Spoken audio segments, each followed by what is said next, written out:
متابعينا الكرام، اهلا وسهلا بحضراتكم في فيديو جديد باذن الله يا شباب. في فيديو النهارده هنتعرف على موعد مباراة ريال مدريد الاسباني ومارسيليا الفرنسي في الجولة الاولى من دوري ابطال اوروبا، وهنتعرف على القنوات الناقلة للمباراة والمعلق والتشكيل المتوقع.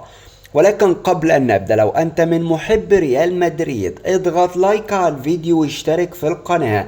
بيستعد الميرينج ريال مدريد وبكل قوة لمواجهة نادي مارسيليا في الجولة الأولى من دوري المجموعات من بطولة دوري أبطال أوروبا لموسم 2025-2026، وبيدخل ريال مدريد هذه المباراة ولا بديلا عن الفوز حتى أخذ الثلاث نقاط وأول 3 نقاط ليه في هذه المجموعة. أمام حضراتكم كما يظهر أمامكم على الشاشة التشكيل المتوقع لريال مدريد في هذه المباراة.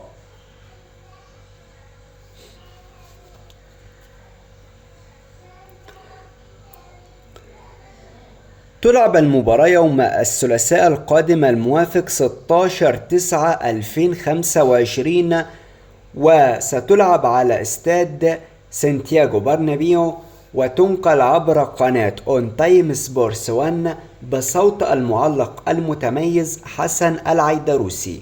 تنطلق فعالية بداية هذه المباراة في تمام الساعة 8 مساء بتوقيت تونس والجزائر والمغرب، وفي تمام الساعة 9 مساء بتوقيت ليبيا والسودان وفلسطين ولبنان، وفي تمام الساعة 11 مساء بتوقيت الإمارات وعمان، وفي تمام الساعة 10 مساء بتوقيت مصر والسعودية وقطر والعراق والسودان.